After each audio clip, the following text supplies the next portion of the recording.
Good evening, everyone. My name's Stephen Howson, and this is Tactical Review, or United review of United beating Brighton 3-1.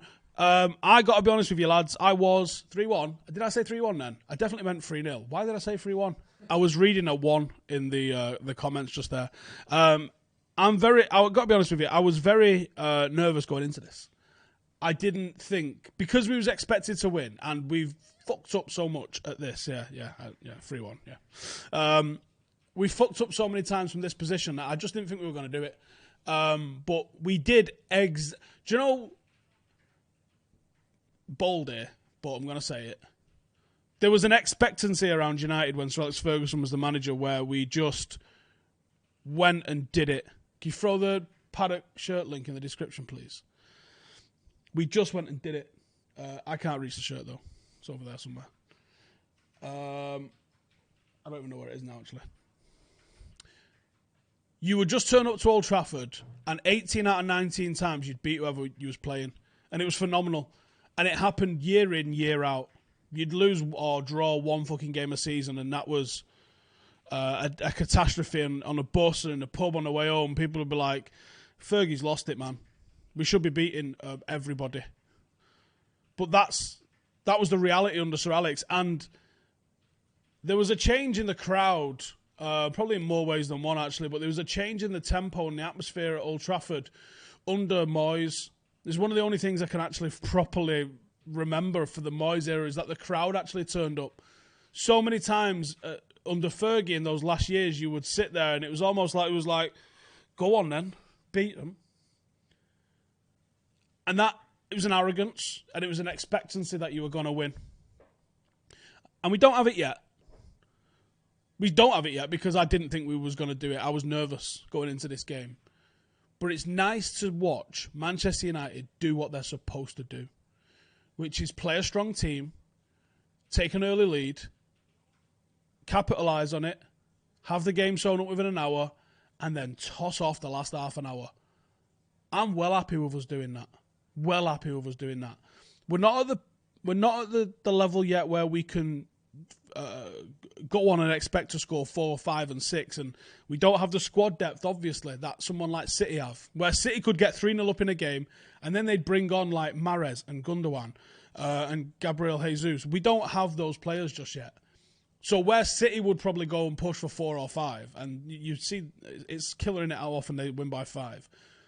I'm very happy watching United win by 3. Comfortably. I'm very, very happy with that. David De Gea tonight, when called upon, the few times he was called upon, fantastic saves. Brilliant. One thing that I noticed from the game, I've just been going through the stats and the shots and stuff like that. When I talk about expected goals and that sort of thing, and it's something that I'm talking about with Paddock FC as well, actually, where we want to be shooting from. I say United don't have a United goal just yet. Like, if I said to you, what's a City goal or what's a Liverpool goal, you can probably close your eyes and imagine what them teams' systematic goals look like. And United don't have a systematic goal, and we certainly don't always put it on a plate like we've started to do in recent weeks for our strikers. Tonight, Brighton managed what I would call, so it's like 10 to 15 yard or closer, very central to the goal. Brighton had 0 shots from that danger zone tonight. United had 5. That's the difference. City will have half a dozen of those shots in a game. You see Raheem Sterling, Aguero scoring those one-touch finishes into the back of the net from 13 yard out on such a regular basis, and that is how you know you're dominating the game. You're not trying risky shots. You're not trying mad 40-yarders. Really nice to see. Really nice to see. And that's one of the most pleasing things for me is that, because performance will always level out. You can get lucky and have a few wins, but eventually you'll come back to the form you're supposed to play. But when you're regularly creating chances, easy chances, that's when you know that you'll get there eventually. And that's what United seem to be at the moment. Norwich was obviously a blip, and it's shown that perhaps our supporting cast isn't fit to lace the boots of the first team squad. But Sheffield United, who, let's be honest, are pushing us all the way for a Champions League spot. You can't rule them out. And Brighton we've struggled there in the past, and we saw Arsenal struggle there. We've gone there and done the business. 3-0 is convincing. There's no luck in a 3-0 win, especially in the manner that we put it in.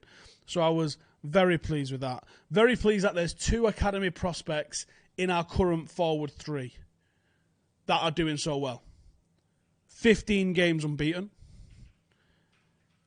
Luke Shaw, completely different tonight. Didn't have a lot to do defensively. Nobody did. But going forward, that's what I've been digging out Luke Shaw for. He doesn't do what he did tonight. In the first minute, Luke Shaw was inside the box, and that's like the first time he's been inside the box in years, it feels like. Luke Shaw did what he was supposed to do tonight. He was underlapping. He was constantly making runs that worked with what Marcus was trying to do on that side. He was an asset going forward tonight. So well played, Luke Shaw, and we'll probably be featuring him as the number 1 on 5 things we learned if you want to check that out. 15 games unbeaten, very happy with. Matic, I dropped him in my starting 11, but the reason I dropped him wasn't because I don't like him. I dropped him because I thought we're going to have to rest him a little bit. Jose Mourinho ridden him into the ground. Was not going to make it with a top-flight team again. Are we back? He looked like he was... sorry about that. We just crashed. He looked like a player that was going to end up being sold, drop down the divisions. But the break might have done him good more than anybody else in the squad. I still think he can't play 2 games a week. I still think he has to be managed properly, otherwise you're going to end up with the same thing that Mourinho ended up with him. That's why I dropped him. It's not because I don't rate him. I think he's been fantastic. And his pass for that breakaway goal, from Maguire's header to Bruno sticking it in the back of the net, was 12 seconds. That was United harking back to that Champions League counter-attacking, ripping Arsenal a new one side that had Rooney and Ronaldo in it. Now, fuck me, we're a level off that. Or more. But how nice is it to start to see those patterns again? How nice is it to start to talk about that?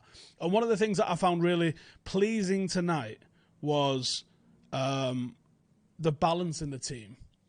We attacked down the left and we attacked down the right, and we saw Mason obviously scoring from the right-hand side. We saw a goal go from all the way to the left to the right to get scored. I thought tonight shown what we can have. And I've seen a couple of comments mentioning about Sancho, and my thoughts on Jadon Sancho are that news that came out today, it's propaganda. Don't fall for it. It's not the truth. It's posturing.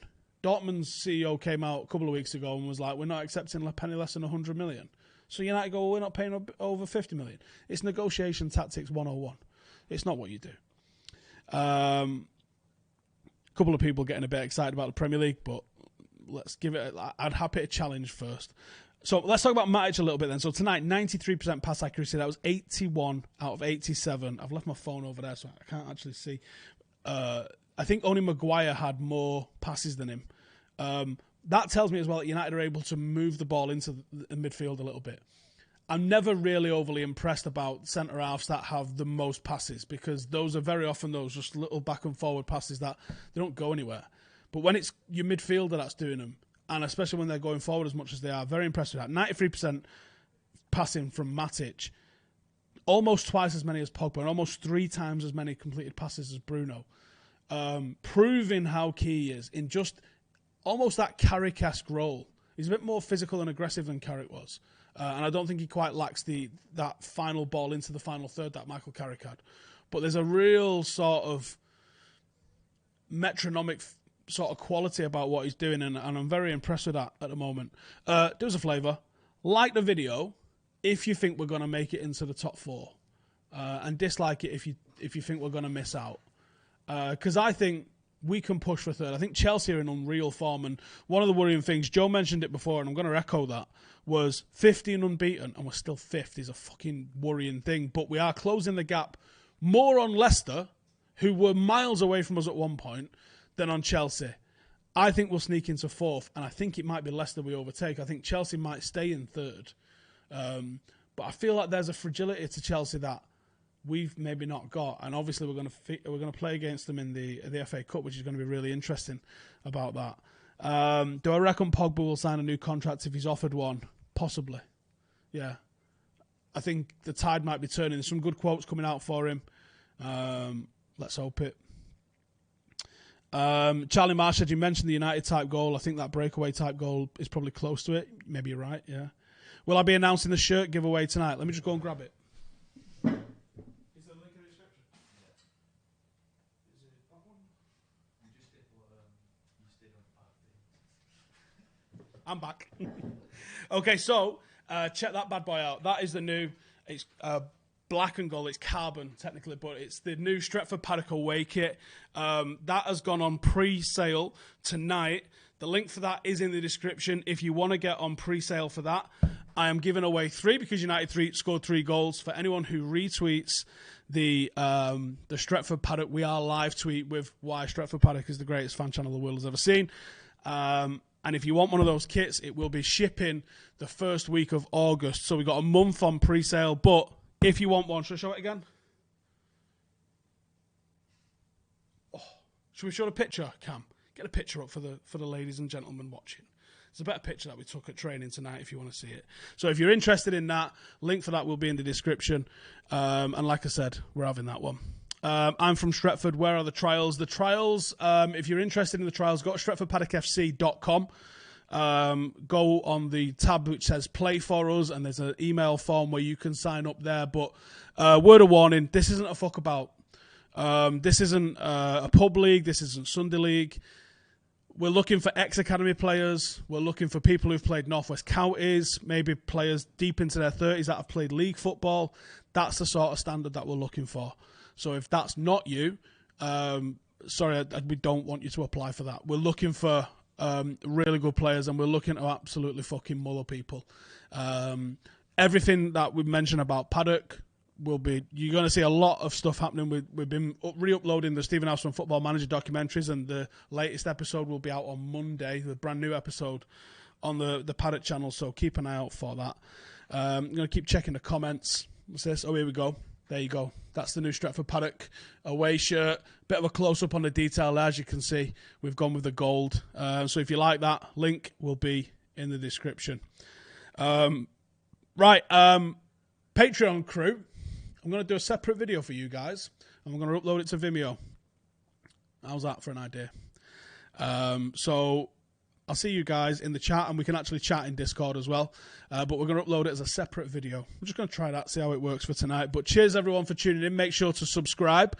Check the link in the description for the shirt, and also check it for Patreon as well. We've got a big sort of United community in there, and you get all sorts of extra videos. And you guys are actually going to be able to buy the shirt tonight, and we'll be sending them out very soon, as well as all the people on the Stretford Paddock memberships. They'll be getting theirs in a week or so. But cheers for tuning in.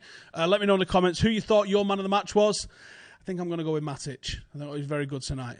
Cheers for watching. See you in the next one. Laters.